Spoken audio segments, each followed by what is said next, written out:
Hey fish fans, it's me, Tony G. And in today's video I was fishing surface poppers. Now all poppers are not created the same. Each one has its own little characteristics that makes it just a little bit different from another. And I'm going to go over that a little bit here on the old dry erase board here. The one I was fishing today was this one here.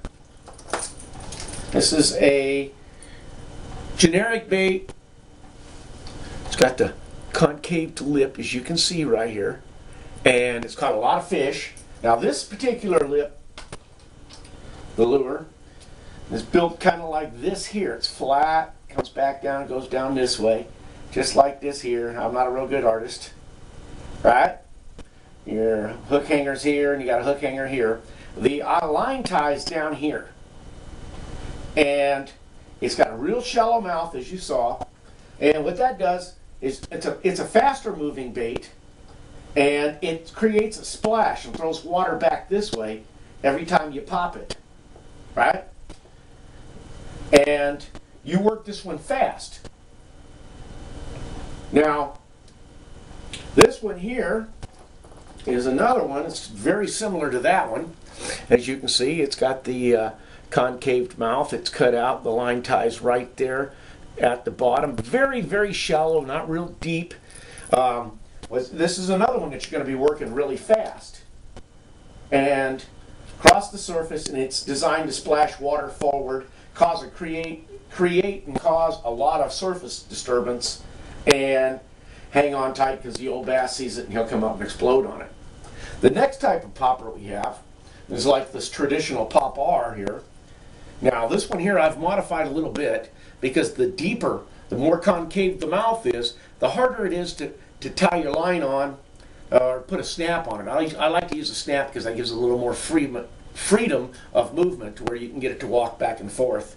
So this one here has, as you can see, it's got a split tie, a split ring on the front, and it's got a snap, and that gives it just a little more movement. But with the deeper concaved mouth, that is a slower moving bait.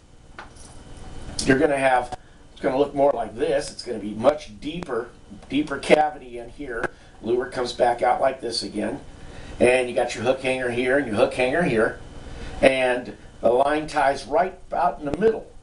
And with a bait like this, what we're going to do is throw it out, and you work it a little slower, and it makes more of a plopping noise. Bloop, kabloop, kabloop. And that kabloop noise will bring them fish up calls them in from deeper water. It'll call them from a further distance. It makes a lot more noise. So the deeper the concave in the front, usually the slower I work that bait. I give it more of a kabloop, bloop, bloop sound. The shallower, the flatter this is, the less concaved. Usually I go with the splashing motion, and I work that popper a lot faster. Okay? Now, got to throw this in there. This is the live target popping frog. Now, the live target popping frog is kind of combined of both of the deep bloop, bloop, bloop sound, and it also has the shallow lip up, longer up top than it is down at the bottom, to get that water to come into the front and splash back out the top of the lure forward to give you that splashing motion. Now here's that lure looks like. See, you got that big concaved mouth on it, and the line tie on it is excellent. The way it is, factory, you don't have to put a split ring on it, so it's easy to attach to right out of the package. And that's the live target popping frog. Best of both worlds, works really good on there. Now, the tail feathers on these lures. On the slower moving lures, they act as an attractant while they're sitting still. They'll be moving around and such. And of course, they got flash in them sometimes, like this one here. It's got crystal flash things. And on the faster moving lures, the tail feathers create just a little bit of tail drag. As it's working across the surface, it'll give it some tail drag, and that keeps it from tumbling when you're jerking that real hard. If you overpower it, of course, it's going to come out of the water and roll on you and then tangle up and whatnot. But the tail feathers help stabilize the bait as it's coming through the water. Because I've fished them, and you catch a bunch of bass on them, and then your tail feathers start to wear off and break off. And I find that when they're just about completely gone, my lure tends to bounce a little more, and I'll foul out if I jerk them too hard. Because I like to get a lot of good splash going with them. I'm working pretty fast. Okay, with that said, we're going to go ahead and head on into the fishing action today. I did catch some nice bass, and surprisingly enough, I caught a couple white Amira, which is, for people who don't know what those are, that's a type of carp that we have out here. I actually got a couple of them on the surface lure today too. So we're going to roll to that video. If you guys have any questions or comments on topwater poppers, go ahead and leave them in the comments below or IM me. And don't forget to subscribe, tell your friends. Look forward to seeing you guys on the water, and good fishing, everybody.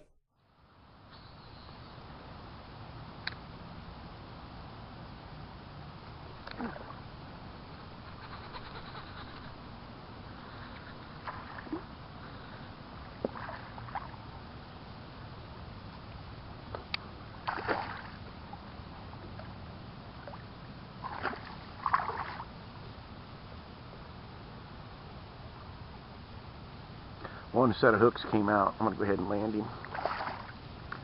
Maybe. Well, I got him at the lower jaw. He's going to be hard to grab.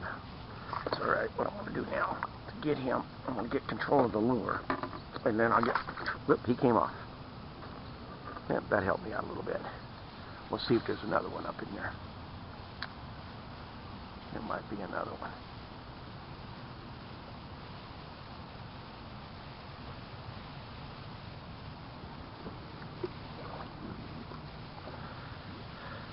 The water temperature's in the mid-60s right now, which is just prime bass temperature. They get real active at that temp. It's beginning of October, and coming off the dog days of summer, and the bass are getting ready to start feeding for the spawn that will be coming up. Fish are going to be spawning here in another couple months.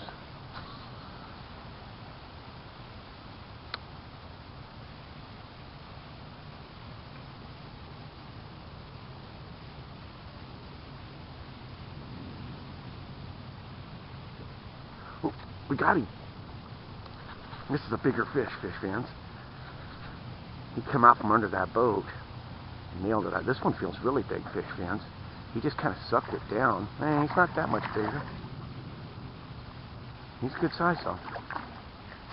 Okay, I got him double hooked. I got him with the tail hook and the front hook. So he's going to be a lot easier to land. A lot easier to lip land for me. Because that lure won't be slashing around while I'm trying to reach for him. Here he comes. And he's up in the boat with us. And nice fish. Nice, healthy, stout fish. That classically had him hooked too. Perfect. Look at the belly he's getting on him. Oh yeah, what a nice fish. Put him on back. Beautiful bass. Topwater bass in early October in Arizona.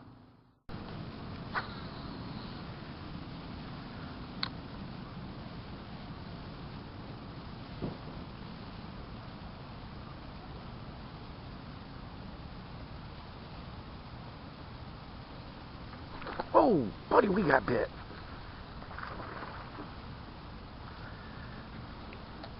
I think that fish was sitting underneath that dock there waiting for something to come out for him to feed on. Come by, and boy, he hit that thing. Okay, this one here is hooked with a tail hook. A little more tricky to land. I'll do. Greg Hines taught me this trick. There, it worked. I got the other hook in him. So you let them swim around, try to get them double hooked so you don't lose them. Well, he come undone. It's alright, though, he slowed down enough to where I think I'll be able to land him real quick. I did. There we go.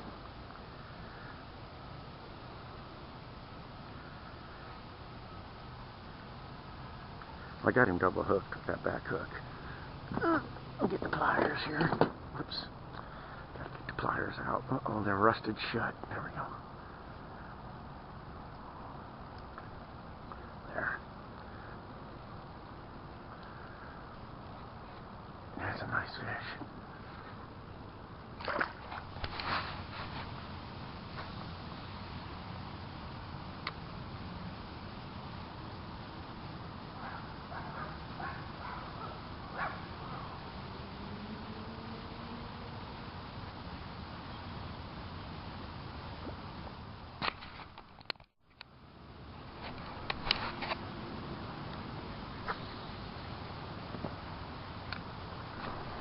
Oh my God, we're hooked up on something, fish fans.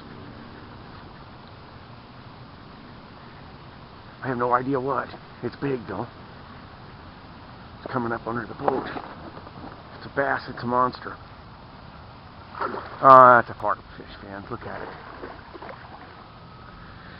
I don't think I'll be getting, I don't think I'll be getting video of me landing this thing. Yeah, I guess I will. I've almost tired him out already. Ooh, he came off. Whew, that was close. Well, I got that on video. Yep. That was a white Amira who bit a popper. Wow. Hey, you saw it, fish fans.